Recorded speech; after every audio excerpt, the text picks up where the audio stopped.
I think that's probably one of the biggest pieces I can offer as advice. Like, you know, you come into our studio and you see the blink posts, you see the skateboards on the walls, but one of the first things that we ask a client or a potential client when they come in the door is like, what's your business plan? And they're like, what? Don't you guys just do cool graphics? Yeah.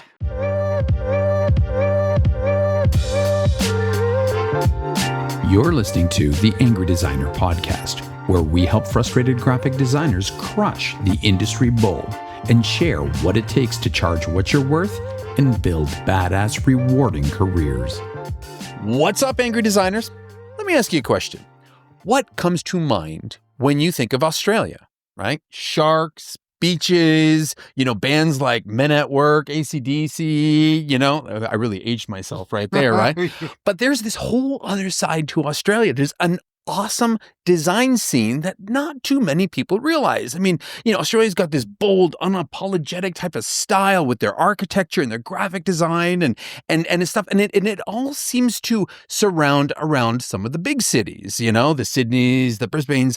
But off the coast, the Gold Coast of Australia, there is this kick-ass little studio that is just like killing the scene right now with their brands, with their edge, with their attitude. And we are very happy to be interviewing today or having a good conversation, never mind, with Paul and Kyle from Pennybridge. Pennybridge. Yes. So Sorry, it's Paul Bale. I couldn't. I'm trying to figure out how to say the last name, and it sounds so Balf. stupid. It's easy. Balf. Yeah. It is just Balf. Okay, Yeah, nice and easy. And then Kyle Tillman. Sorry, man. Welcome, boys. Yay. Welcome. Thank you for having us. We're stoked. Yes. So it's tomorrow morning, 8:00 where you are. Yes. Yeah, we're in the future. Yeah. In the future, which is pretty crazy. Well, we're in the past, and it's end of day, so we get to have a drink. Yeah. So, boys, Oh, no. cheers. Oh, yeah. Envy. We Envy. got coffee. Yeah. You got coffee. Coffee. That was Coffee. nice. All right. I mean, I'm quite partial to a morning drink, but I was like, yeah, we'll have a morning whiskey. Yeah, I'm like, dude, come on. yeah, and then I don't even drink whiskey. Hey, we're not here to judge, okay? Yeah, no, things are kind of upside down over there, maybe. Yeah. Like that? See what I just did there? Oh, Upside boy. down, right? Ah, I Dad get it. joke. Oh, I yeah, But, yeah. they do say it's 5:00 somewhere. Somewhere. Yes, that's Like, right. perfect 6 example. o'clock up here, buddy. There you So, go.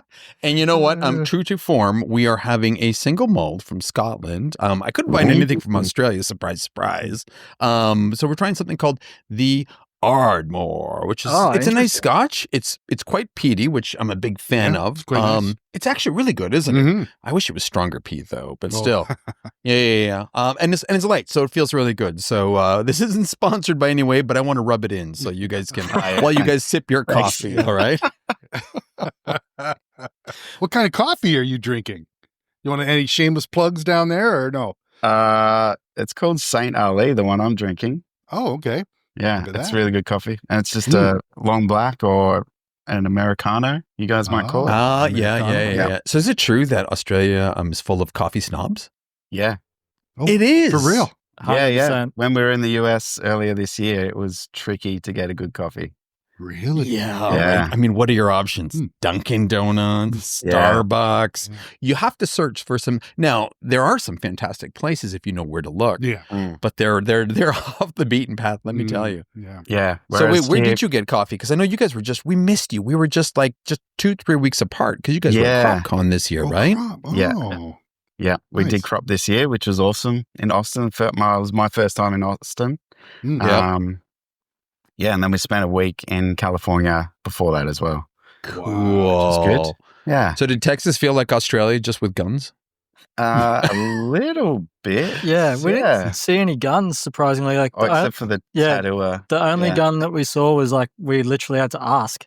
And then the guy that was we all got That's good. tattoos of our new logo. Yeah. And he just randomly came out with a gun. Cool. He's like, do you guys want to get a photo? And I'm like, I was like, whoa. okay, cool. I guess if you want to, you got the gun, man. So, You're the boss. Sure. Yeah, right. You say no to this.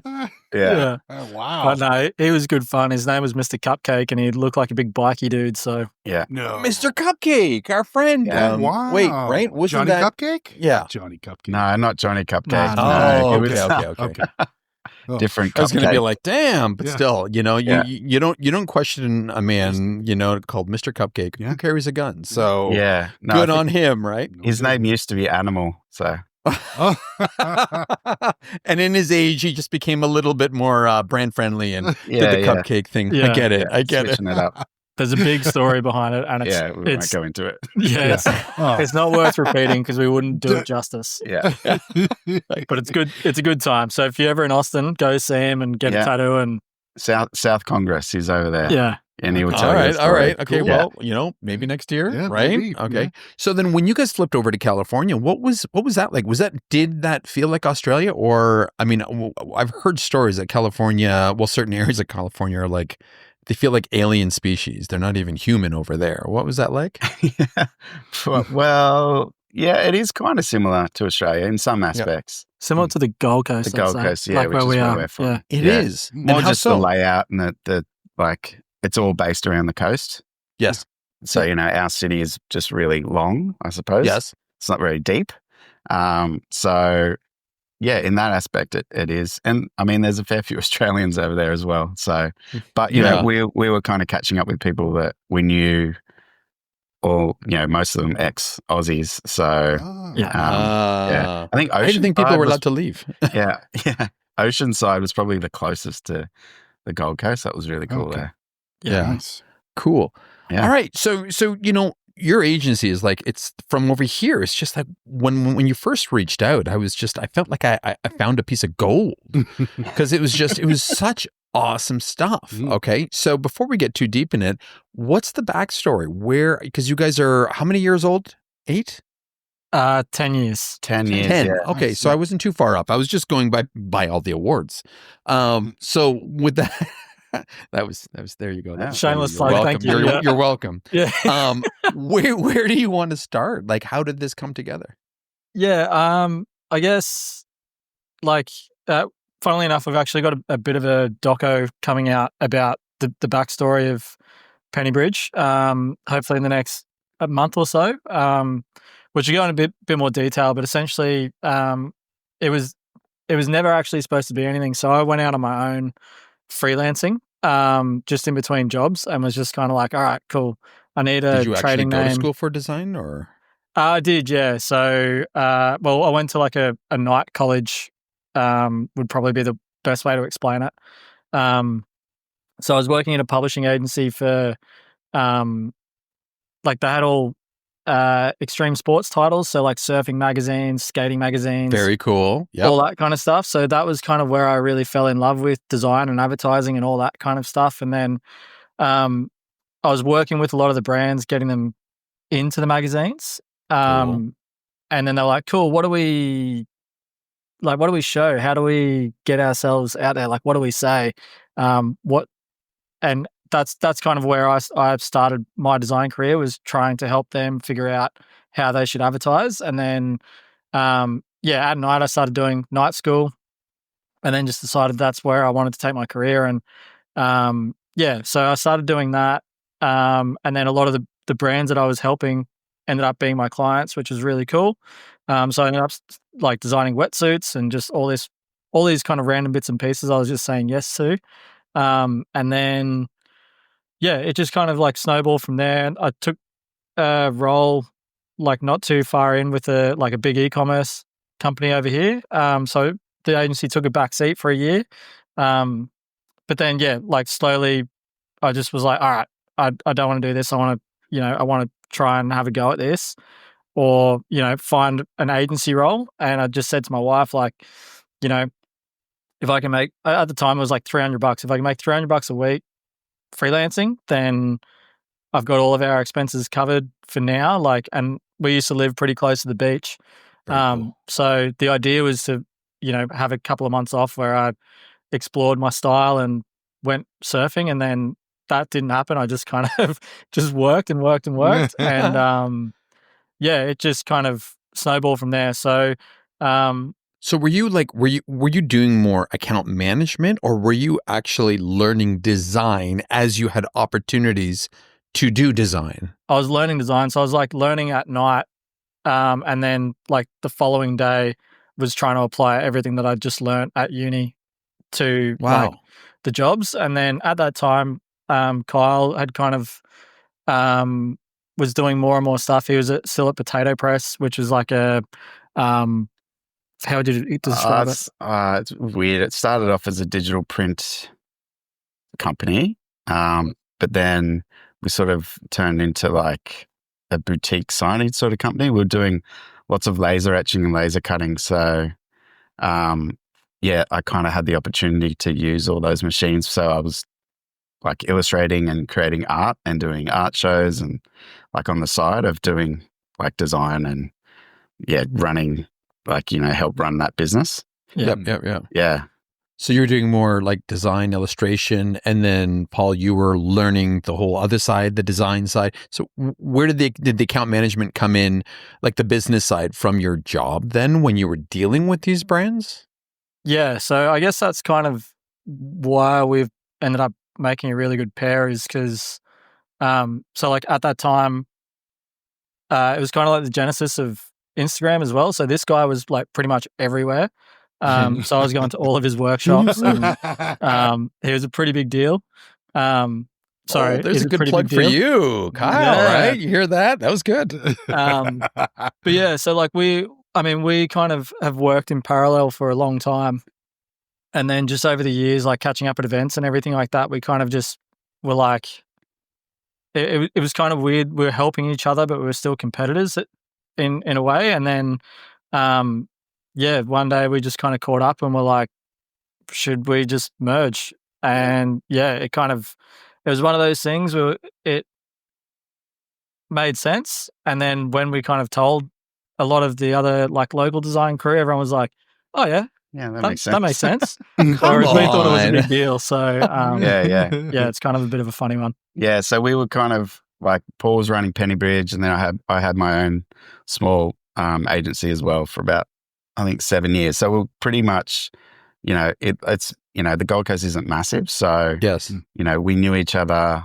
We'd sort of end up coming up with the same sort of issues that we'd catch up, try and help each other, and and then I was just going like, I'm not a good businessman. I'm good at a lot of things, but running a business is not one of them. So I was kind of beating my head against the wall trying to make this thing work for about 7 years. Yeah. And then, it was kind of got to the point where it just made sense for us to join forces. Well, you're probably looking at it as now I can just design and this guy can take care of the business side of stuff. Yeah. I mean, a bit of both. Like we all sort of, we all kind of make like joint decisions because we've got Jordan too, who's literally just walked in the door. Hey, Jordan. What's up, Jordan? Hey, man. He's also just come back from his honeymoon. We haven't seen him for 2 weeks. Oh, I'm really sorry about that, my friend. Sorry. I mean, congratulations. Sorry. Yes. Oh, yeah. This is the third wheel. This is the What's up? Hey, man. the other Pennybridge owner. So so now we're all partners and we all sort of help make decisions, and it's good. But he does all the heavy lifting when it comes to the business stuff. Yeah. Kind of. Yeah. So to answer your question, that's kind of how it works now. So I guess from the business side of things, like I'd still do a lot of the account management. And then when it comes to the creative side, I'm slowly stepping out of that and letting Kyle and Jordan kind of run the ship in that sense. So it's kind of one of those like things where you start to realize like what you're good at and what everyone else in the studio is good at, and kind of just let it kind of getting out of your own way a little bit. I'm still pretty bad at like going over everyone's shoulder and pretending that I'm the creative director. So dude, don't listen to him. All designers love when, their creative director is over their shoulder, right? Yep. You love when I do that, right? Yes. Yeah. Yeah, I just love holding their hand and driving. Oh, yeah, exactly. Here, let me just help you. It's not awkward, Sean. Trust me. See? It's normal. It's normal. Yeah. Good to know. So what were the early vision then of like, did you guys envision what you have now when you started? Or were you just kind of like, just full of, just gumph and just going to hit the ground running? Yeah. When I started, I had no idea really. It was the worst timing.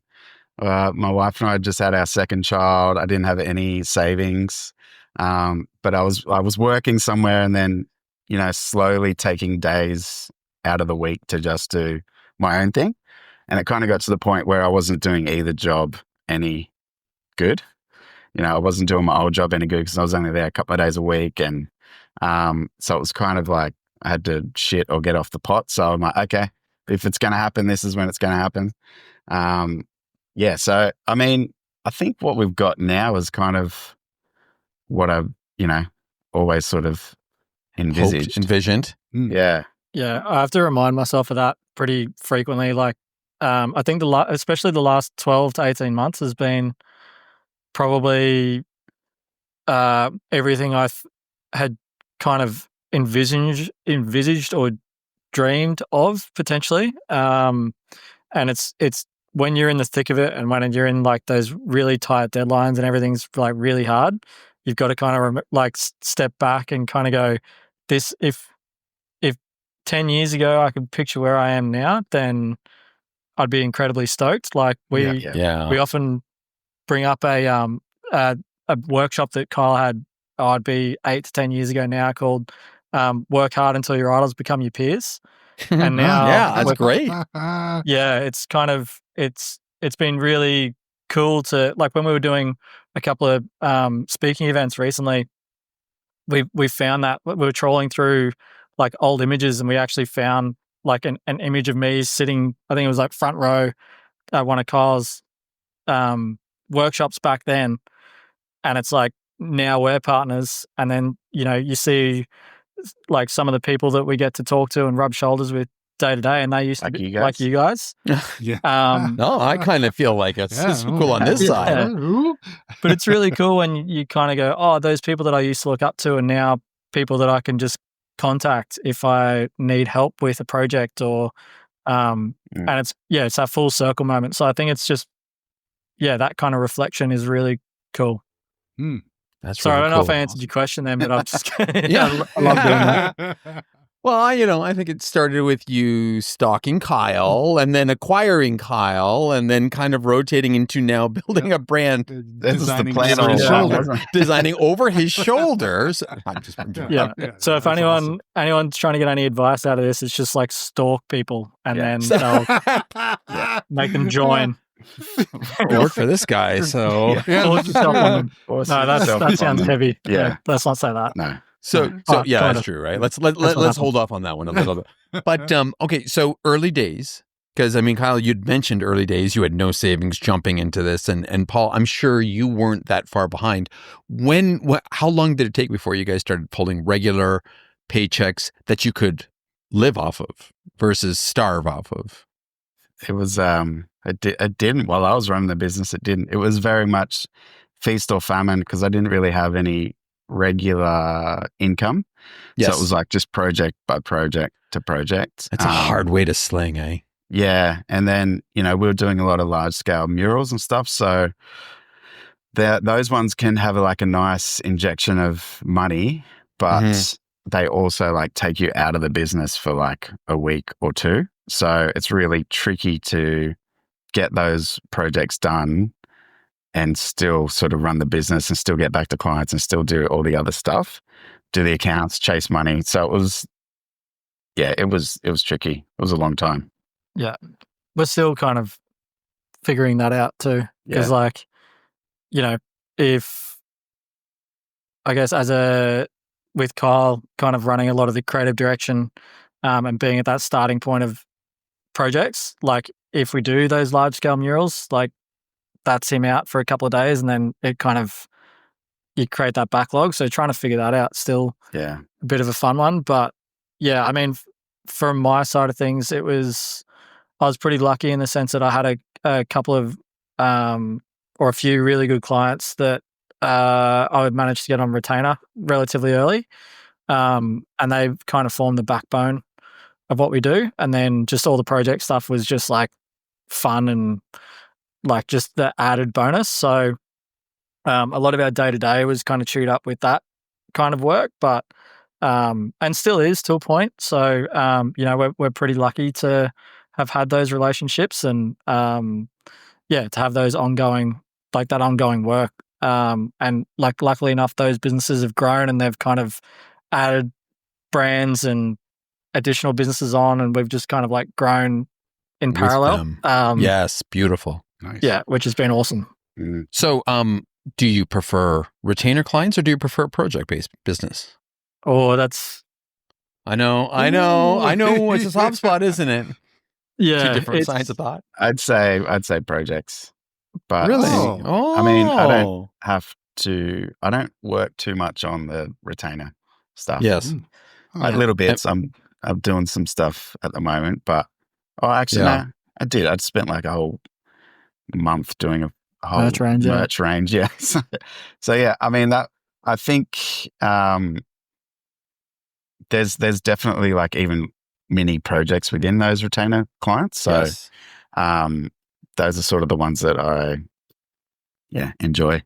Do you find a nice balance between the two, or are you trying to strive for that, or? That's what we're trying to Yeah, kind of lock in now. We've got trying to figure that out still. yeah.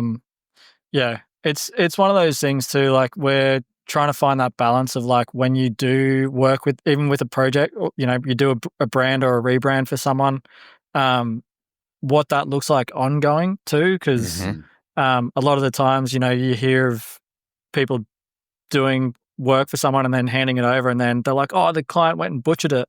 Yeah. Yep. And we're trying to figure that out in the sense of like that's not necessarily the client's fault. If they're butchering it, then have you done a good enough job handing it over, or have you done a good enough job of like allowing them to come back to you for ongoing help to make sure that everything is like rolling out the way that it should. So that's kind of like we're kind of looking at branding more as like a long-term thing as opposed to like project to project. It's like, all right, you know, it's that whole brand versus branding thing. Like branding is something that you do every single day to influence perception of your brand, whereas like a brand is what people think. So yeah, we're constantly trying to, I guess, stay on top of our clients' brands and help them with their day-to-day branding and everything like that. So yeah, and that's kind of how we try and, I guess, think about our retainers is like, all right, cool, we're helping these guys like day to day with their brand and yeah, kind of looking at that whole brand experience day to day. Do you get into the weeds and like help them with their collateral, with their, you know, brochures, their sales pieces, the user experience? Because I know you guys offer a full agency full of services. Yes. Yeah. We're yeah, it's one of those things we keep getting oh, what am I trying to say? Keep getting told to niche down. To niche down, and we're kind of like can't. Fuck that. Yeah. Okay. So I think we've kind of when we talk about niching down, we've kind of niched on like who we work with. I'd say more so than what we work on. 'Cause it's Absolutely. one of those things. Like I know you guys do a lot of, you know, web stuff. Like if I was doing that all the time, I like as much as I do love that, I think I would I don't know, I love doing everything from A to B to make sure that it works. And then but that, you know, that being that generalist kind of does come with its I don't know, like draw cards as well. Yeah. It's trickier to schedule work and to know what you're doing every day. So if you're a person that likes to know exactly what they're doing every day and likes to have a very structured sort of, this is kind of a nice path that they can, they know what's happening, then yeah, probably our structure isn't the best. But for me, I love like the chaos and the craze and like, all right, what are we doing this week? Oh, yeah, we got to do this, we got to do that. So yeah. Hey, I but mean, you still can though. See, because I still think that you guys are a niche company, just probably not in the way that you're thinking, right? So we're a full service agency. Web is about, we'll say maybe 20% of our business. You know, web's 20. Wow. It is, right? Web's about 20, custom development, app development, UI, right? That's maybe another 25, 30. And then half of our company is still print, digital, social for our customers, okay? So, and we are full service. We're one day designing booths. We're designing programs to run at booths. Another day we're doing, acquisition campaigns online, right? Trying to help a company with their drip campaigns. So we're very much a full service agency, but our niche is the industries that we serve, right? So that's where we end up niching. We're very, very targeted. We play in that. It's not a very exciting place, unfortunately, compared to what you guys do, but we're in the B2B technology company space, and even more niche now, more than ever, IoT and broadband space. So we're a very niche company in that sense, but we offer full breadth of services. You guys offer a full breadth of services, but looking at your energy, your clients, right? Like niche doesn't necessarily mean your service offering, right? Niche can also mean the industry you serve. It could also mean the style you deliver. And looking at what you guys create, like intense, full energy, extreme sport kind of brands. I mean, we're talking about, you do work for Porsche, for like Red Bull down there. I had like Oakley, like Wu-Tang. Okay. Like that's a fun one to jam in there, and you're making it all work. So I can't imagine that you'd want to take on, aggressively pursue a spa. Right, that's going to be calm and I mean, maybe you do for a break, but yeah, we do. You do. Yes, that's bad. Kyle just wants a manicure. Don't lie. Yeah. Okay? we've just done a like a skincare company, so a women's very cool skincare company that specializes in products for brown skin. So that's like super niche. Yes. So we've worked with the awesome owners of that business to do that. But they came to us because they saw our website, and they saw the intensity. Yeah. And they read what we wrote and were like, oh, these guys are different. Let's go have a chat. And then like they had a chat with Paul, and I think it went for like 2 hours, and they kept like, Paul's like talking business and how are you going to do this? How are you going to do that? Yes. And I think that's why, our tagline is an unconventionally professional creative studio. Yes. So obviously from the outside, you see all the energy and the craziness and the sport and punk rock and all that sort of stuff. And obviously we're sitting here with bloody Blink-182 posters behind it. Awesome Blink-182 posters. But, but then when it gets to the crux of the actual business and the work, like we're highly professional. So, and I think that's why when Paul said it's the type of person that we work with is our niche. So it's like just unconventional brands, or just even not so much unconventional brands, but just unconventional thinking people that sort of see the value in sort of stepping to the left of what everyone else does. Yeah. Yeah, I think that's probably one of the biggest pieces I can offer as advice. Like, you come into our studio and you see the Blink posters, you see the skateboards on the walls, but one of the first things that we ask a client or a potential client when they come in the door is like, what's your business plan? And they're like, what? Like, don't you guys just do cool graphics? Yeah. So yeah, it's kind of, and when we kind of engage with people like that, they're kind of like, oh, these guys mean business. Like they know, like they know their stuff, and then, but they know that like we know what to produce out the back of that as well, and what's going to allow them to, I guess, enter their market or reinvent themselves in a way that's going to help position them the way that they want to be positioned in the market. So like, we've had like lawyers and stuff come in, and, traditionally that would be a pretty boring kind of world to live in. But yeah, like that's been super fun. Like, working with people that are like, all right, cool, I want to do something different, and maybe different's not the I think word. It's more just stand out in the industry that they're in. Yeah. Well, and the energy, in all fairness, people are coming to you, like you said, even though granted, backfired on me, but it was a spa who came to you, but they came to you because of your energy. The lawyers came to you because of your energy. I mean, you're selling them because of your business prowess. But, what you guys are delivering is just this, raw, in your face, intense, awesome work that is business led. It's focused, it's strategically focused. So, I think you're closer to a niche than you think you are, just maybe not in the same sense how some people talk about niche. Like your breadth of work has a very similar look, feel. And I think that's probably what's attracting the people, to you anyway. And I mean, I can't imagine that, you're struggling to have people knocking on your doors with this kind of work, is it? Is it still hard? It can be. I mean, we had up and down like a yo-yo, I guess. We had a pretty massive meeting yesterday with a client that we weren't expecting to be meeting with at the end of this year. So that was pretty exciting. Yes. So yeah, I suppose you're right. Like people are seeing the energy and the work that we do and actually gravitating towards it. Like there's something like I know that a lot of people would see it and just be like, hell no, I'm not working with those guys. Like they would be put off. And you're probably better off. It's the ones that we do draw in that are like, they get it and they're on board from the get-go. Yes. And then everything that we do within that process of the project or, continually working with them, that's just like added extra. So they already buy in because they see what we do, see how we do it. And then when they work with us, they're like, oh, this is awesome.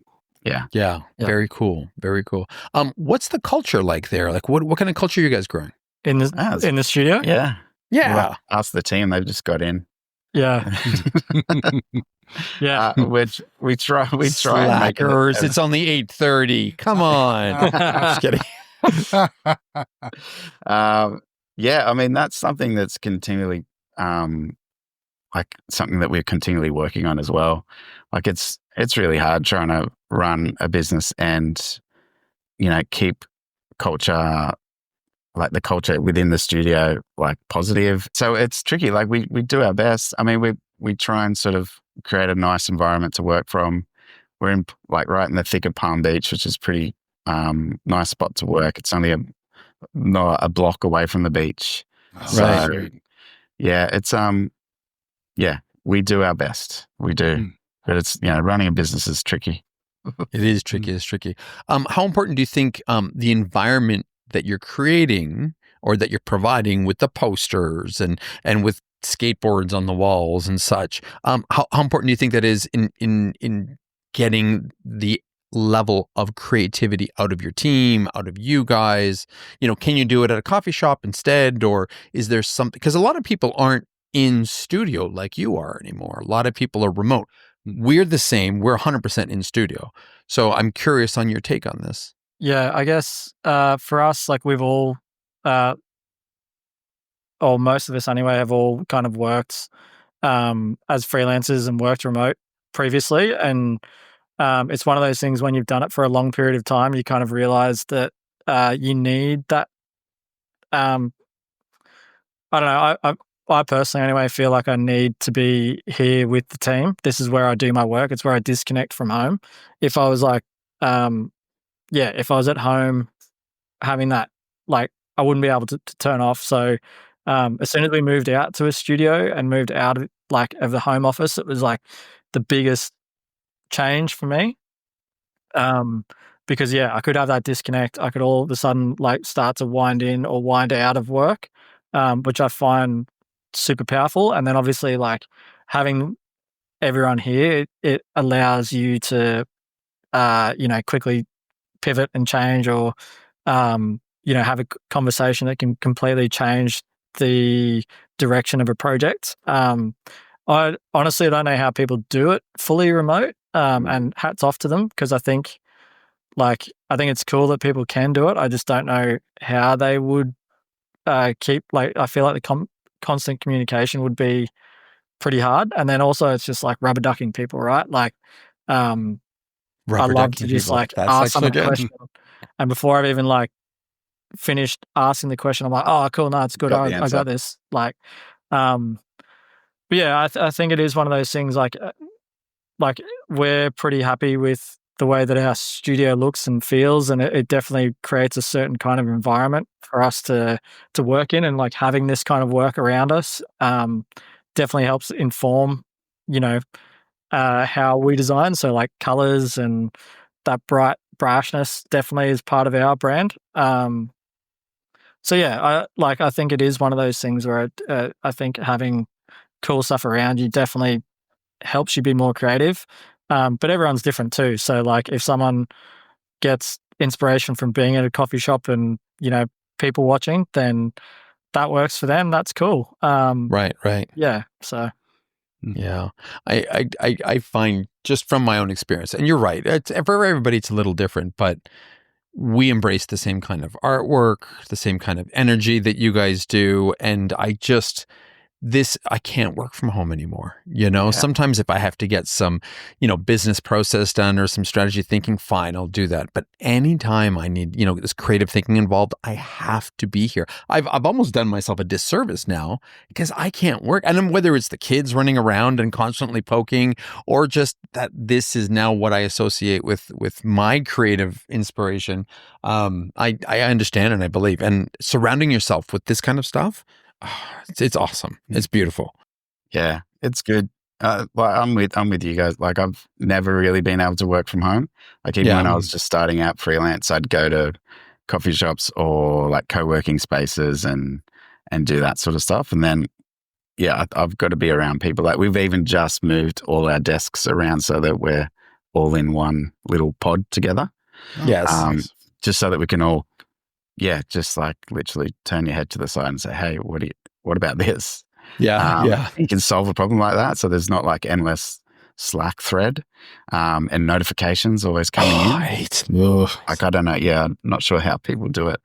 Like I wouldn't be able to work if I was just, my Slack was just going bing, bing, bing, bing. Well, and the funny thing is, and I mean, so we are anti-Slack here. Okay, internally we have our own tools. And again, we need internally enough to communicate different groups. But how many customers keep asking us to join up Slack? And I keep telling everybody the same thing. If every one of our customers was to add us to their Slack, we wouldn't get any work done because we'd be being pinged all day long. That would drive me nuts. That would be anti-creative. Yeah. It's tricky. Yeah. So, okay. So how does a small shop, far away, I mean, Brisbane is the closest big city to you guys, I'm guessing. How close is that?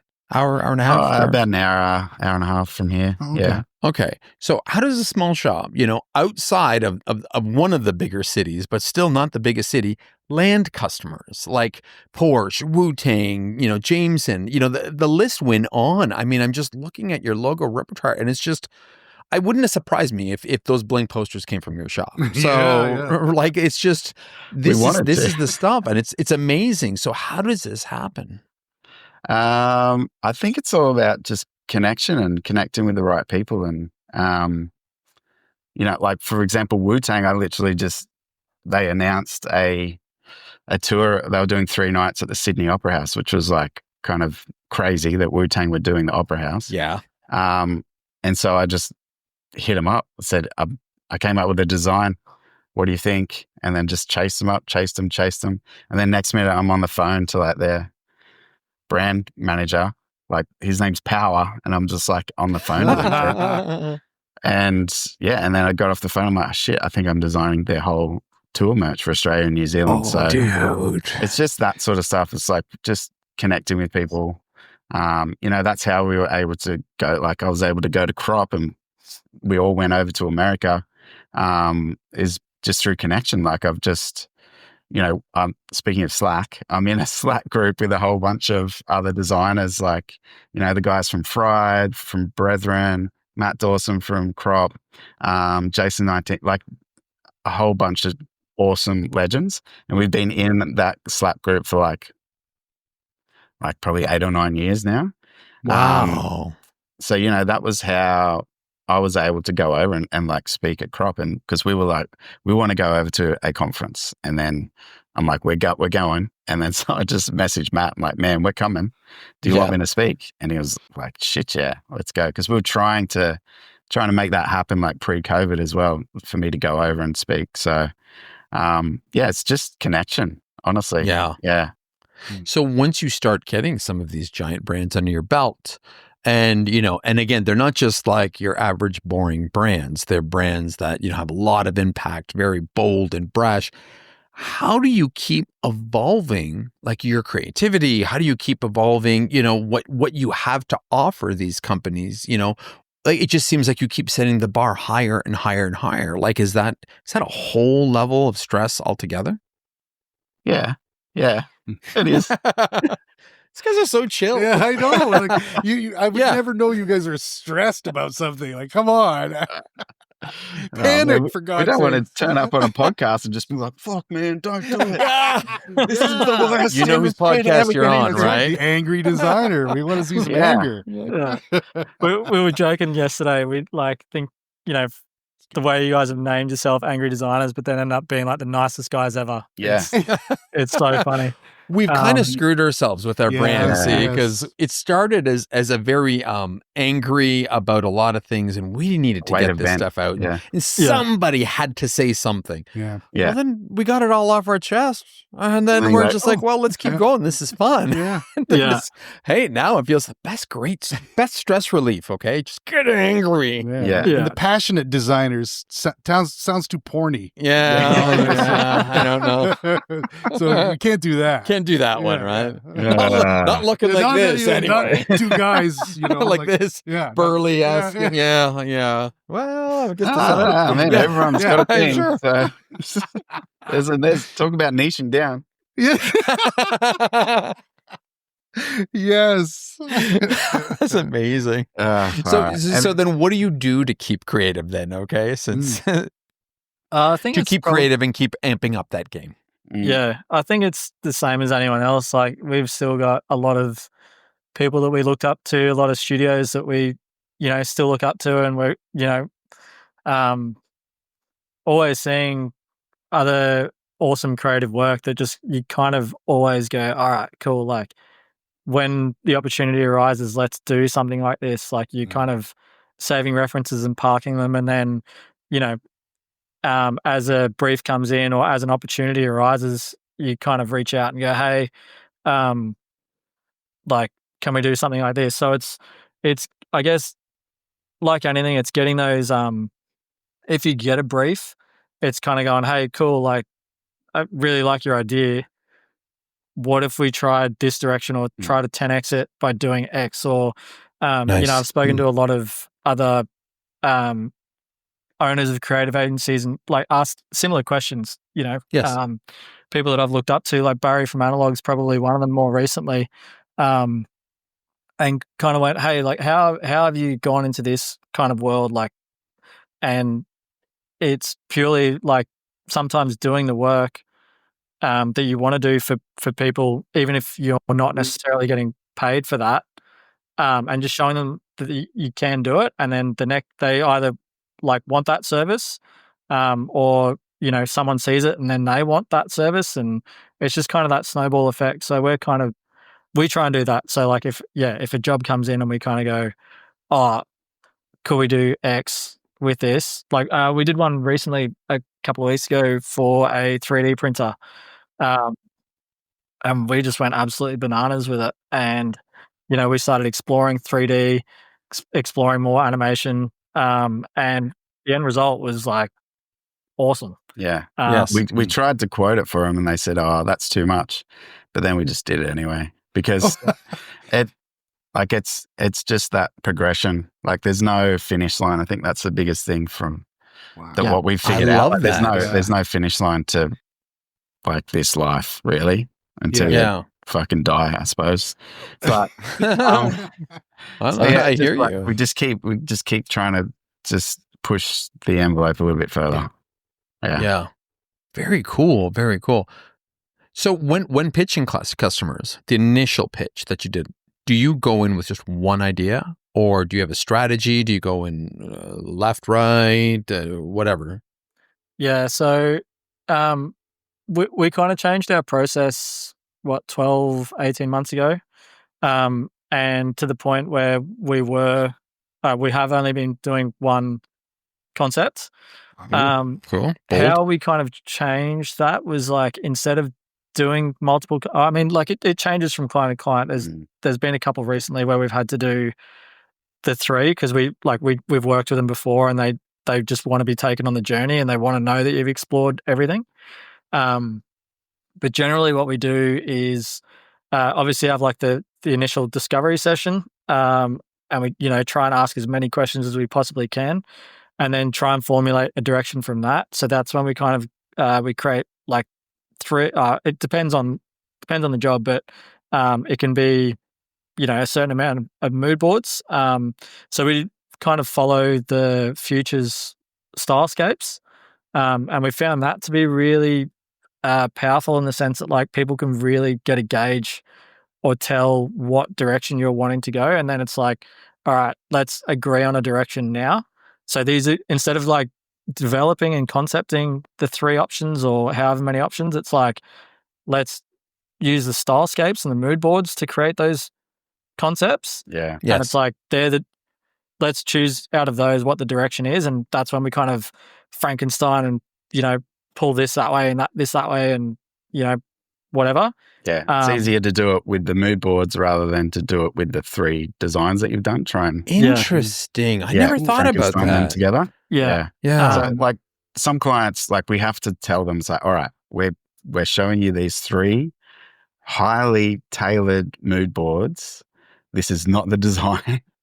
Yes. Like you have to educate the client with that process. But once they go through it, I think they understand it. Like they kind of like a bit, like why are we doing this? Where's the design sort of thing? Yeah. Some of them. But I think when we show them the end result and it's one and it's like bang on and it's exactly what they want, then they get why we do all that process at the beginning. Yeah. So there's no like ta-da moment and then they're like, oh, that's not what I wanted.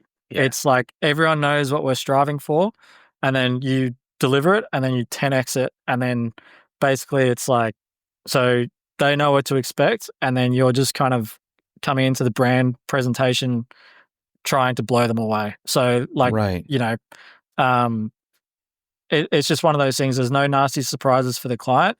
And then for us, like we've all agreed on what direction we need to go. And then essentially we can put 100% effort into 1 instead of 33% into 3. And then, potentially having to Frankenstein them all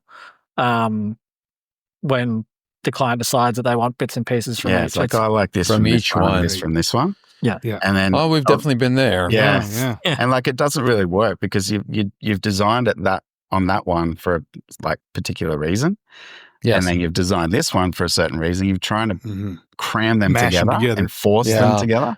Like it's not natural. So it doesn't like it always, it's a lot more reworking. Yeah. Like trying to, smash concepts together. I do love this idea of like mood boards and stylescapes and presenting that instead. It adds a layer to the process, but at the same time, it takes out a layer in the conceptual stage because you're only then providing one because you've already got their buy-in on the direction.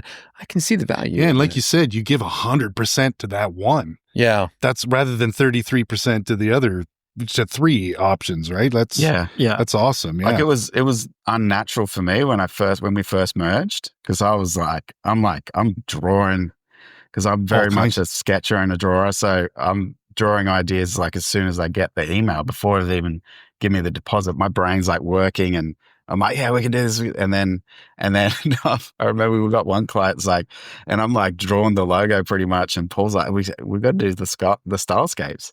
Like, oh man, but I'm like drawing it. I got it. And then, but like now I totally get it and I'm on board with it because like it's 100% onto that one concept. Yeah. Even if, if Kyle's like drawing, it's, that whole pull a share doing the city logo on a napkin kind of thing. Like he can still do that. That's fine. It's just like, all right, cool. Let's still just go through the process to make sure that like, if we're going to do those mood boards that like what you've drawn and what we think is going to be the final result is actually what the client's chasing. Yeah. Because we can draw it and we're like super stoked with it. And then like we can, every time we've negated that process in some way, shape or form, it falls apart. Yeah, and it does. It's true. We have to go, backtrack. Once you deviate from the process, it's just nothing but hell. You're absolutely right.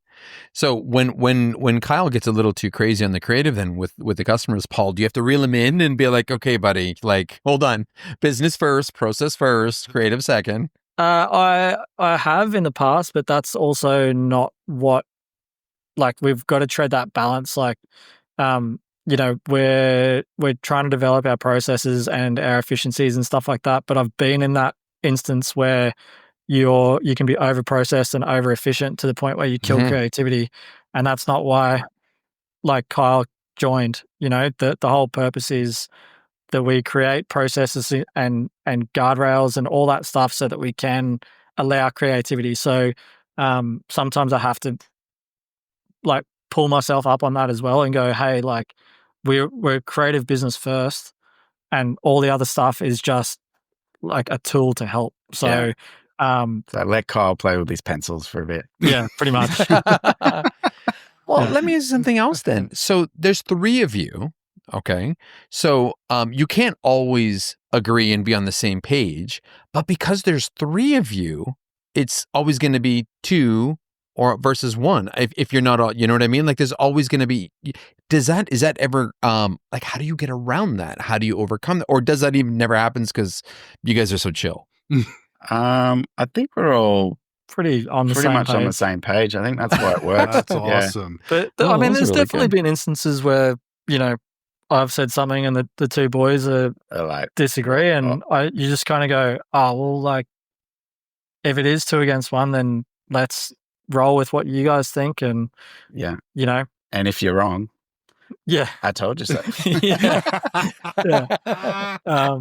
But no, it's. I think we're pretty good in the sense that we try and listen to everyone in the studio. There's definitely. I only said it yesterday or the day before. Like, the amount of times I think one way, and then everyone else in the studio thinks the other way, and I just kind of go, all right, cool. Yeah, like, then it's 1 versus 4. Yeah, like I think it's just, you know, taking the ego out of it and going, all right, well, if everyone thinks one way, then let's run that way, because ultimately, like, you want the best result. You want the best result. You want to go with the crowd. And you know what I mean? You need to be able to think for yourself, to be a critical thinker. You need to be able to see that there is 2 different ways, you know, to go about things. If you're always on the same page, you know, chances are, you know, nobody's pushing the limits if everything is always the same. So in a situation like that, I mean, God knows how many times I feel like a fool because I say something to the bigger team and they look at me like I'm a reject or something, like, okay, I guess that doesn't work. But at the same time, it's a good check. It's a good gauge to see, you know, like, at the same time, I wouldn't want an agency of, you know, people saying yes to me all the time either, exactly. Though. I need people to push back, just like you said. Otherwise, that ego, I mean, like it or not, it's going to go through the roof if everybody's always like, good job, yes, good job, Moss, again. That would suck. I think, I had something to say then. It's gone. I rambled. I'm sorry. Fine. Critical thinking, disagreeing. Like, crazy ideas. We still need these crazy ideas. I think, like, I know, like, Paul and I are we don't need any more crazy ideas. I know. We're pretty good for, like, let's do this, let's do this, let's do this. And Jordan's usually the one who's like, boys, we have all this work that we need to get through. You guys are trying to squeeze this thing in. It's not going to happen. So, all right. Right. So it's So then literally he's just like the voice of reason. So yeah. Very cool. Very cool. Okay. Fiercely independent. How does an agency become fiercely independent? We're just not owned by anyone. Wow. Okay. Come on. I expected a little more. No, I guess it's just like. Well, why don't we go first? And that this is something that you guys profess, you know, and you refer to yourselves as, you know, agency wise. So let's first break this down and talk about this. So what exactly does this mean to you? One thing is, like, neither of us have come from agencies, or no one's really came from like an agency. Very cool. So we're creating our agency based on how we think it should run. Yes. Beautiful. So I suppose that's one way of being independent. But so I think that's probably why it's taken us so long to maybe get to where we are is because we are like, we've got this funny diagram of like fuck around and find out. Love that. And we're like, so we've had, because we don't have a traditional agency background. No one's kind of been able to bring any of these processes or, ways of thinking in. Probably the only one would be Jordan. He's been a massive help in transforming that side. So I think that's probably where the fiercely independent thing comes from. But I think it's also just us, wanting to always think independently as well. So, like I guess what you were saying previously about our style and how we think and all those different things, like we don't, I guess, follow a conventional agency process either. We've built our own. It works for us. Probably how we run our team is very different as well. So yeah, I guess it's that. And then we are, we're not in one of the big cities, so we are sitting very independently out here. It's like in Australia, it's kind of, I mean, it's changing a bit more post-COVID, but before that, if you weren't in like the big cities, like you're not even going to get a look in at big jobs. So I think just running our own race, being super proud of where we come from and where we're based, I think is another way that we're sort of really independent and we're not moving to the big city to try and make it sort of thing. We're trying to make it where we are because like at the end of the day, it's all about lifestyle and where you live. And like we're so fucking lucky to live here and work here. That like we're grateful like all the time. So we don't need to commute for, hour and a half into the city and on train, on a crowded train or anything like that. Which is like, most of us are pretty close to where we work. So, that's definitely another way of being independent. So with that being said, there's a lot of small agencies, small shops, 2-3 person shops in little cities outside the middle of nowhere. What kind of advice can you give to them to battle, to be able to get big city clients? You guys have huge global brands, and you are in just a small little burb way outside the city. Like what advice can you give? I think it's like just connect with people. Like use the internet to your advantage. Don't let it like overwhelm you. Like especially social media. Like jump onto it and just start connecting with heaps of people. And don't be afraid to like travel to those other cities and meet people, visit studios. Like when we're in America, we visit a bunch of other design studios and just randomly said, "Hey, can I come in?" Yeah. Cool. Yeah, we went to, I think the biggest one was Helm's Studio in Texas. Helm's Workshop, sorry. Yeah.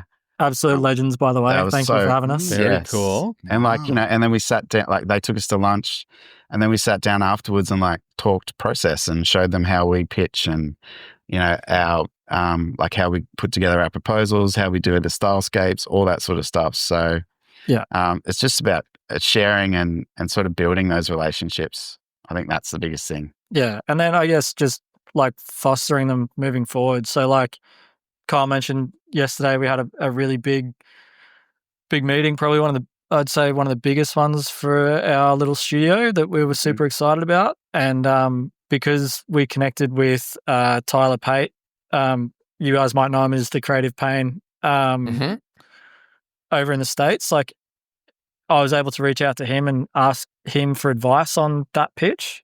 And like, that was huge for us. And had we not gone to America and done that, we wouldn't have that friendship, to, rely on. And I think it's one of those things once you like, I think a lot more people are more welcoming and giving advice than what you probably would think. So like, I wouldn't be afraid to reach out. Like, we reached out to you guys because I think you guys are doing awesome stuff. Thank you. So yeah, I think it's just a matter of reaching out to people and like letting them know that they're doing a good job. And then also if you want to know something, like just ask. And, the worst that's going to happen is someone either doesn't get back to you or they say no. Yeah. And, we try and remind ourselves that a lot of people have helped us along the way. So we always try and, help others. Yeah. help others and give feedback where we can. And, and like you just sort of need to find those people that you like align with, that as you're going to kind of build a really good relationship with. Like James Martin's one of them for me. Like we've worked on lots and lots of stuff together. I've done lots of work for him. We're doing stuff in the future with him. And it's like, and that just came from being internet buddies. Isn't that funny? Yeah. And then I remember through COVID, we did like Instagram lives together and all that sort of stuff. And then we're just like, yeah, good buds. Like we were just texting yesterday because we've got to catch up soon. So just that sort of stuff. And like James Barnard, I'm picking him up next week to carpool to Brisbane. So. Wait, yeah, we're picking him up. Yeah. Wait. He's not that close from you guys, right? He's on the Gold Coast. He is. He's on the northern end. Yeah. We're the southern end. So there's a bit of a rivalry there, but between the north and the south. But yes. So we've got an event in Brisbane next week. That's so right. I'll pick you up, man. He's doing a talk. Yeah. So cool. So do you know Small World? Yeah. His cousin is who was a professional soccer player. And I know he hates hearing that, because that's really cool, but runs a soccer camp that is literally less than 1 mile from this studio. Yeah. Wow. James Bernard's been here, like in this little tiny town in Canada, and we're like you, an hour outside of Toronto, right? So we share a lot, and so small world, right? It's crazy. It is, and I think that's the sort of stuff that you've got to, you got to grab onto, like, and that's why you build relationships. You find out that like similar people. I don't know. I can't say enough how good it is just to connect with people and build those relationships. Yeah. It's true. It's true. Because people would be shocked. They're all intimidated when you see James Martin, James Bernard.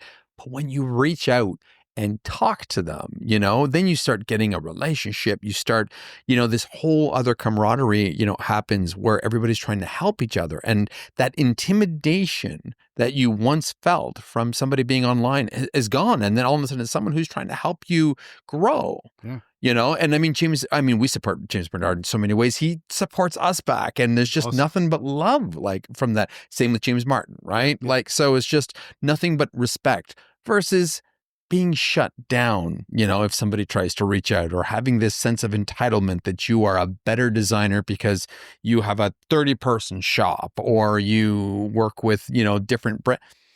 I don't know who that serves. It's very self-serving, isn't it? There's a shitty there's elements of that, but that's definitely something that we don't subscribe to. Yeah. Yeah, absolutely. Yeah. I suppose we're quite humble in that aspect. And maybe that is just because where we are and where we're from, and that I think that's a quality that'll keep you guys going for a very long time. So hold on to that, no matter how big, with the brands you have, with the work that you're cranking out. Good for you for keeping that. Damn, it's awesome shit, man. I know, and it's good that you're not all pretentious about it. Like, yeah, we rock. Yeah. I mean, exactly. Yeah. There's still we still get massive imposter syndom for just massively. Yeah, who doesn't? From what we do. Yeah, it's true. Yeah, and I think that's honestly, if you don't, you're not human, or you're a sociopath or something. I don't know. or you're in denial. Honestly, I think if somebody says, no, I don't get imposter syndrome, I'm so confident, it's just like, dude, you reek of it. You're trying to overcompensate at this point, because there's always something you don't know. You might be confident in one aspect of your business, your life, so you may not experience it in one small facet, but it's only human to feel that way, right? And I mean, again, otherwise you believe that there's nothing left for you to learn. And how shitty, how boring would life be? Like that's terrible. Like I like learning. Learning is the best part of this job. Yeah. Right? Yeah, exactly. I think just one thing I probably wanted to say, just on the topic of those, like when you're talking about those big global brands, it's really humbling for you guys to say that we're doing really good work, and I really appreciate that. But I guess for anyone that's listening, like we have done some cool work for some of those brands, but then there's also like the flip side of that people probably don't see is like, getting hit up by one of those brands to turn around a social post in 24 hours, or to do a cake topper for one of the drivers because they've got their 100th race. Like just dumb small jobs like that have come as part of doing the big stuff. So like you're only ever going to see the portfolio worthy work that gets produced and put on the site. You don't see the mundane day-to-day stuff that you need to keep those relationships going. And they're just as important as doing the big work as well. Like if you're absolutely there. So I know that's really like I bring a lot of pessimism to the studio with stuff like that. And I'm the optimist. Oh, sorry, guys. I think if you went around our studio and asked every single person what their favorite project that they've worked on, it's probably not going to be the big ones. It's going to be. It's true. It's going to be the ones where you have like a connection with the client as well, where you're able to like. For me, I think it's for when you can just solve a problem and solve it really well and do a really good job, and the client just is absolutely in love with it. I think they're my favorite projects. It's not. It's not the ones, even not even the ones where I get to express myself. It's more when I get to help other people.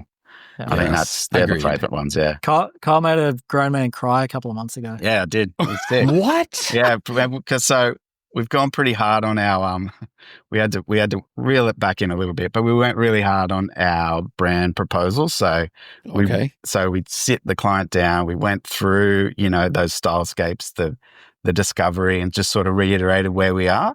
And then we just hit them with like a video with like music and motion graphics and with their logo and stuff all intertwined. So we played the video and then looked over and he's like got a tear going down his face. He's like, dude, that's crazy. Yeah. So it was, wow. Yeah. So that's something worth talking about. Yeah. Wow. That's cool shit. See, those are the stories though that, you have to tell customers when you don't tell customers those stories, but those are the ones that leave an impact in turn with the agency that, sometimes it's like the difference is, you're right. It's the projects that make a difference that people don't see, but you see the impact it made, whether it's to a business, whether it's to a person's life, whether it's to somebody like who breaks down and finally realizes this is what their brand's all about. It's so normal. And I mean, Paul, I wouldn't even consider it being, a pessimist when it comes to, it's pragmatism. This is the business. Not everything, that pays the bills is going to be award-winning work. In fact, I'd argue to say, it's more of an 80-20 split, that 80% of the work we do is to pay the bills, 20% of those showcase pieces that we, show up. But even with that being said, we are being paid to be creative, whether it's slinging a social post, whether it's quickly doing a t-shirt design. Sometimes we get the weirdest requests, what is it? What is that game where they throw the cornhole? The cornhole boards. And it's just, and it's just like, do you want us to design cornhole boards? Like, all right. Like, and again, it's the craziest stuff, but, it's all part of what we do. And that's why I think it's like you said, there's no finish line. There's no finish line to this, right? And I mean, I'll be happy to be doing cornhole boards, till I'm 80 years old, right? It's fantastic. Yeah. Oh, that's great. One of those funny things that we've noticed is like, getting to do stuff like this is something that we've always, wanted to do. We've done a couple of speaking events that we've always wanted to do, worked with some names that we've wanted to work with. And when you realize that you've still got to go to work on Monday morning and you're like, oh, that's not the end. Like what do we do now? I think that's the thing that.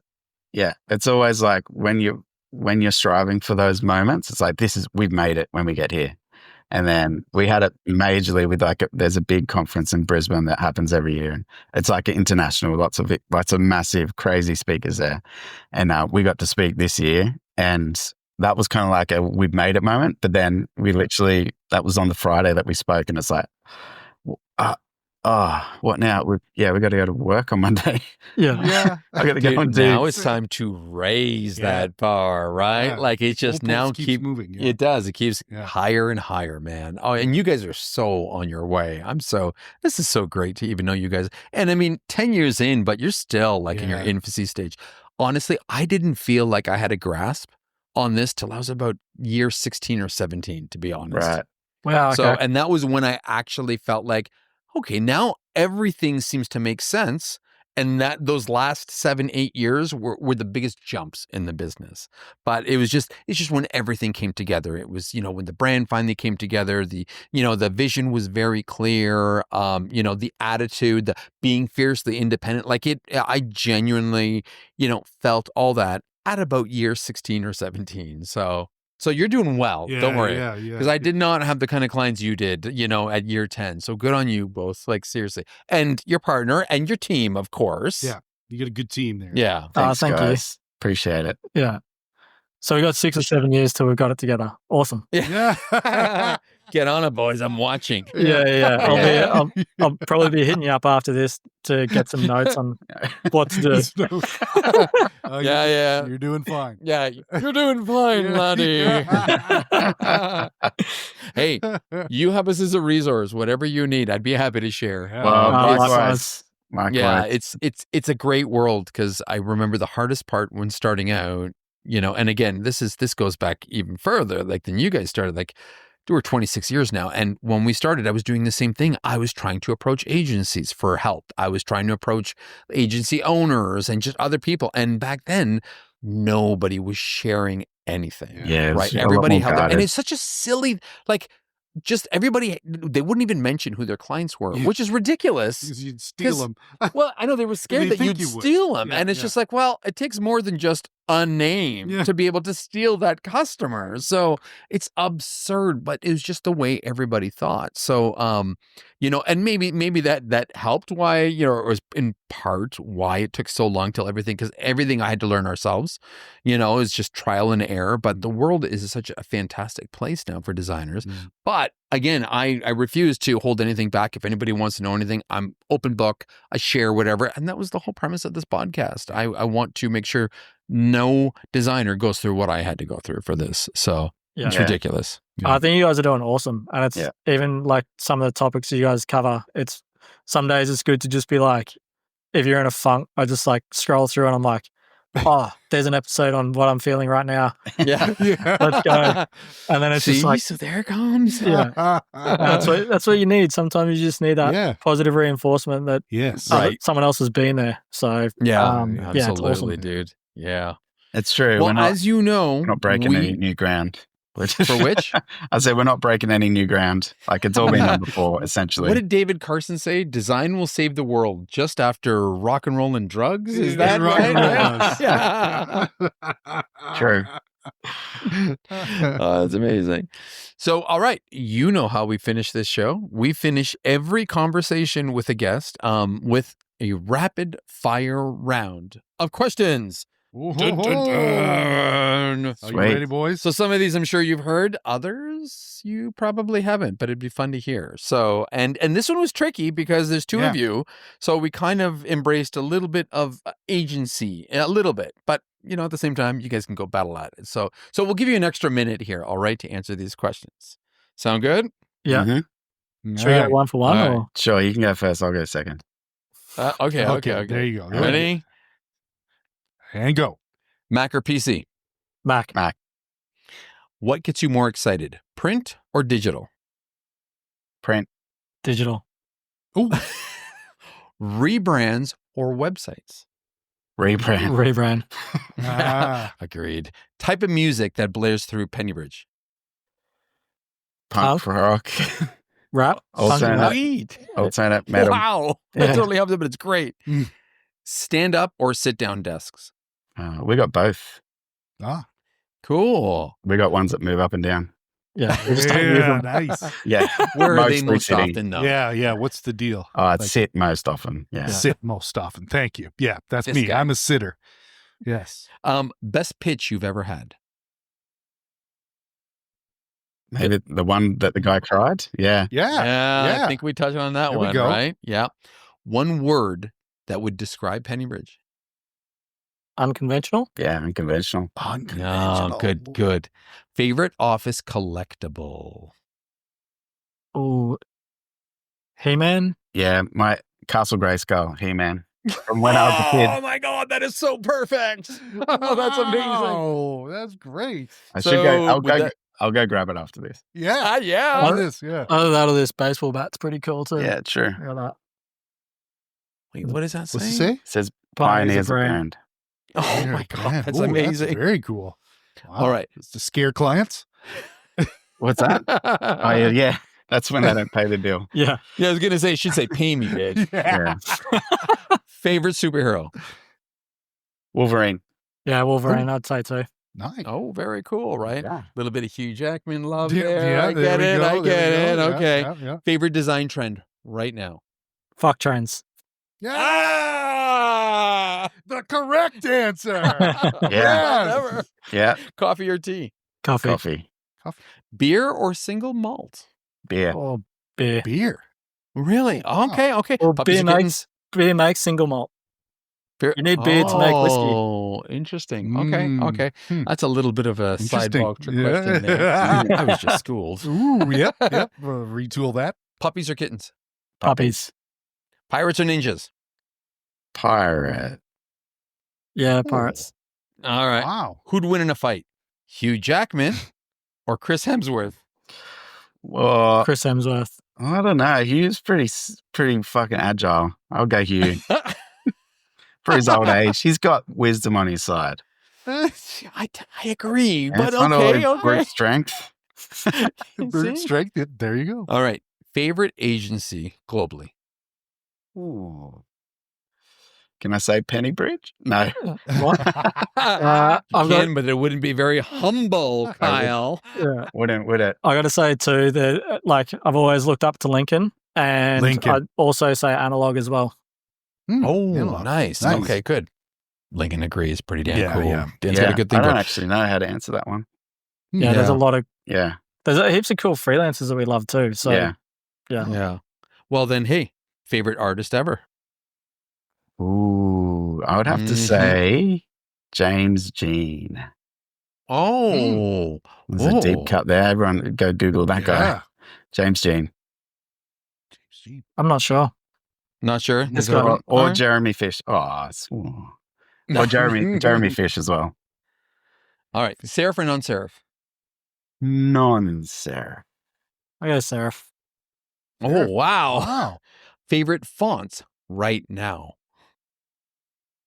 Hero Kid, because it's our brand font. Mine at the Shameless moment's plug. Inter, funnily enough. Oh, yeah, that is Inter. cool. Ah, Yes, that's beautiful I like font. Inter. It's Good a job. nice Google font.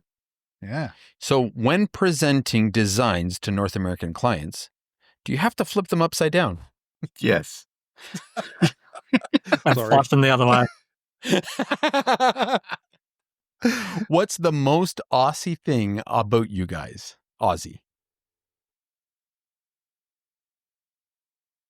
Don't I know. don't know. We live near the beach, maybe. You just are. Yeah, we surf, I Probably guess. our accent. Surf. Yeah. Nice. Oh, that's It was- pretty. Yeah, that's pretty cool. He had a video wearing a koala suit for crop. That was pretty Oh, awesome. yeah. Yeah, we'll send that over to you guys. We'll have to show you that Okay, one. there, that was, Yeah. that's it. If we if we get out there next year and hopefully speak at another conference, I'll rehash it. But you guys have to be at the same conference. Okay. We'll wear kangaroo suits on behalf. No, bear. Black suits. bear Yeah, suits. yeah. For Yeah, Canada. that's right. Rotring mechanical pencil or a micron pen? I don't even know what they are. What is that? Yeah, I've got. I'll say geez. Blackwing pencils. Is my Blackwing go-to. pencil. Okay, Okay, okay. pencil. There you go. True or false? AI will replace illustrators. False. No comment. Oh. Scary sometimes. Vegemite, yay or nay? Yay. Yay. Oh, Really? Okay. Yeah, okay. add a bit What's of your guilty avo. pleasure? You're good to go. Probably Yeah. Vegemite. Yeah, Vegemite with avocado on top is. Really? Yeah. Wow. Okay. All right. So is that your Interesting. guilty pleasure? It's a culinary delight. Yeah. It is. Guilty pleasure. Oh, I don't know. Ice cream, probably. Can't go wrong with Ice cream. I hate That's to pretty say good, it. Yeah. Okay. Who'd win in a battle of the bands? AC/DC or the Wiggles? Oh. Yeah, that's a tough one. I know. Wiggles are always regenerating themselves. They've got some. Yeah. I know, AC/DC. right? It's scary. Yeah. Well, But I did say before that they would have wisdom, so I'd say AC/DC. Yeah, Akadaka's like how are they still going? Yeah, I know that's true. Yeah, Like, they still are. they still Especially are. Angus, like Akadaka. to be his age and still doing what he does on stage, man. They're, Yeah. I have to say AC/DC. AC/DC. Like, yeah. Anyway, Wow. I go there. Best video game console ever? Nintendo. Sega Master System. Oh, good one. Only because I haven't owned one since. Sega Master is the only system Kyle owned. Alex the Kid. Oh, that was And cool. Yeah. Super Nintendo. last was but rad, not though. least, Yeah. one thing that always makes you angry. Oh. Oh, Huh? Oh, yeah. Oh, he doesn't. Yeah, I don't like Helvetica. You're too chill. I don't like Helvetica. Oh. Oh, yeah. Did Yeah. you just say? Oh no, you didn't say inner. You said Nah, Indus. Wow, I I said like it. it now. I don't know. I just think it's not that I hate it. I just think You it's just overrated. overused?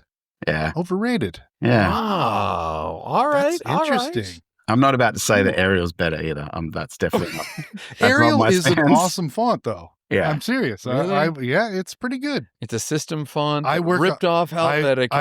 I work in PowerPoint a lot, and that is the saving grace. Oh God, yeah. I know. Like everything's ugly in PowerPoint, but there's that one thing that kind of works. So you guys officially, the longest one ever. Yeah. We're at But- almost Sorry. 8 minutes, There's two but guys. there's two of you. So if we were to cut that in half, Yeah, you're you better. guys would be below the average. So Yes. good on you both. yes. Nicely done. Sorry about that. That's amazing. Never mind. That's what the missus says to me anyway as well. Oh, come on. And we all been there. Yeah. Yeah. Yeah. Dudes, it was great finally catching up. I'm glad we kept this conversation going because we Yeah. tried for a little while and it was literally before crop to try to Before connect. crop, yeah. So- I think we were like, It yeah, was, let's so do it's- that. And Paul's like, oh, we're going to do the Angry Designers. I'm like, fuck yeah. And then it was like, oh, we also need to prep for crop and also get all this work done. And then, the three owners left the two juniors here to fend for themselves for 2 weeks. So we had a bit to do. Sorry. But It was a long list. Yeah. No, It was God, worth no. the Are you wait. kidding? Fine. I'm just This- glad we were able to do this this and is we didn't awesome. fall off each other's radars. So that's Yeah. fantastic. Yeah. I've learned so much. I mean, again, it's great talking to you guys again because it really does bring back all the memories of hustle and just like, the punk attitude of fuck it, I'm doing it my way and I'm going to make it work my way. And in all honesty, it works. Mm. I mean, because again, as long as there's passion behind what you guys are pursuing, dude, you guys are going to go the long way. I mean, there's no finish line to this. So good on you both. I think you're doing an awesome job with what you've Thanks, got going. guys. So Thank you. Appreciate rock on. that. I can't wait Gonna make a to grown hang man out in cry. person. That's the point. Yeah. Let me go deeper now, okay, Kyle? That's enough. Doesn't take much for me to cry. Podcast. So how do our listeners find you? They can find us at Pennybridge.studio on Instagram, LinkedIn, Pennybridge Creative, websites, just pennybridge.com.au. I think that's it. Yeah. I think we got a TikTok We now. got a TikTok. I haven't really but done much with it. I think that's just like Kyle and Jordan dancing. yeah. I was just gonna say it's Kyle doing a lot of Yeah. Pointing and What? Wait, probably like a question everybody's asking that I don't even know how I missed this. Where did the name come from? Is there like a bridge somewhere called Pennybridge and you're beside it, or what It's happened? in Ireland. No, isn't so it's kind of two things coming together. So my family is originally from Ireland, and in the middle of Ireland, over the Liffey Bridge, is a walking bridge called the Halfpenny Bridge.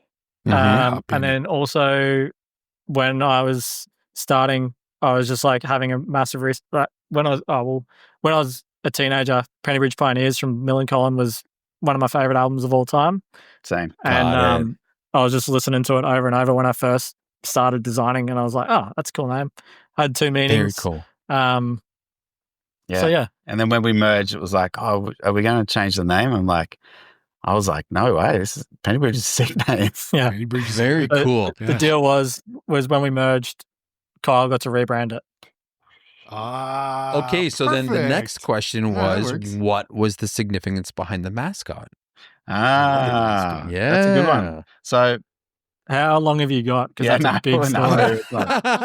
anyway, yeah. Hold on, let me just pour a drink, guys. Yeah. It's when your we- day. when we did rebrand, we didn't use any of our fucking processes that we use for our clients. We just started, and then nothing was hit landing. And then we basically like, well, no, we need to go back. We need to figure out our values first. So we figured out our 5 values, which is chaos to clarity, outcome over output, have fun, nurture growth, and stay true. That's How brilliant. good was that? I just remembered all of I'm them. proud of you. Wow. So that was like they're our 5 values. Yeah. And then Paul basically said, "Look, man, whenever I see the logo, I just want to have those 5 values like staring back at me." And yeah, so basically it's like, well, we want that just so that every time we send out a proposal, a quote, a pitch, it's like we're staying true to our values because it's there looking straight back at us. So Yeah. I was that typical client that wanted everything in the logo. Yes. Yeah. The So- logo to tell the entire story. Yeah. Yeah. No, but we just kind of been through a bit of a, there he is, first drawing so of it. that was the first drawing of it. Oh, that's beautiful, awesome. dude. Yeah. Wait, And go that's up on the closer, go wall. closer. Frame, too. Bring it in Yeah. closer. Look at that. Oh, that's kick ass. So That's hype, man. Yeah. That's Yeah. awesome. I love Yeah. it. So yeah, it was, we'd had a few red flag clients that I kind of had disregarded the red flags because I was Yeah. looking at the dollars. We all do it. Yeah. And they ended up being absolute like nightmare projects to get done. So that was the genesis of like, I want something that's going to kind of tell me like, hey, this is red flag. Just don't send the proposal. Just say that either we're too busy or it's not a good fit. But in doing the rebrand, it's kind of funny because we only seem to get the people that we want to work with now anyway. So Nice. it's kind of been one of those things where I haven't really needed that. There's been maybe once or twice from referrals or whatever, but other than that, it's been pretty. So yeah, that's how we came awesome. up with Iggy. So it's an eye. It's got a 5-pointed asterisk in the middle, which is the 5 values. It's an eye because we're obviously in a visual industry, and it's literally staring back at us when we, sending out quotes and stuff. And he's walking forward, so he's like, obviously he's always moving forward, which is what we strive to do. Yeah. Nice. Yeah. So you're And gonna animate him now in some motion graphics, like give him a surfboard, put him on a bike. I mean, he kind of bring walks. him to life. He walks at the moment. Yeah. All That's right. about all it. right. Yeah, but we might have to. We've turned him into flames. We've got like a That's bubble pretty version of cool. him. Yeah, he's got a few little alterations. Versions. Yeah. Very cool. Awesome. Is that my part? Yeah. Yeah, he's on Paul's butt. That's where he got the tattoo. Oh, Yeah, I've Don't got want to him see here. that, but thanks. Yeah. So we'll trust you on that one. I'll Yeah. trust you. Thank you, Mr. Cupcake. Yeah. Yeah. Thank you, Mr. Cupcake. So that's how Iggy happened. Yeah. Amazing. Iggy. Awesome. Yeah. Dudes, it was so great to It was connect. awesome. Honestly, Yeah, it I was can't good. wait to meet you guys in person. Yeah. Have that pint like we should and continue this conversation about like passion, design, agency, and just shitty customers, which we'll do offline. Yeah, okay? yeah. That's where the angry part comes in. That's where the angry part comes in, and we didn't do that today because you guys do chill. Yeah. Thank you again. Thank you so much. thank So, you, well, guys. with that being said, Yeah. don't hang up. Don't- However, yeah. my name's Massimo, My name is Sean. and you guys are Kyle And Paul. from Pennybridge. from Stay Creative. And stay angry. I feel like I'm losing my mind. Is everybody in the world blind? Please, Lord, give me a sign. wanna be the greatest. Everybody on the fake shit. I look around and feel like everybody is the fakest. I make this every day and I'm impatient, hoping one day I blow up from the basement. Statement, the top is so vacant. I don't hear shit that I think is amazing. Waiting for my day when I'm playing sold out shows for 1,000 faces. Hey, give me that crown, get in my way and to be put down. It ain't your place, no, this my town. If I want that shit, then I'll get it right now. I'm losing it, the noose it fits, some loose shit, a stupid myth. You choose to live or choose to dip, you choose to fight or lose your grip and lose a gift. Oh, I feel like I'm losing my mind. Is everybody in the world blind? Please, Lord, give me a sign, a sign.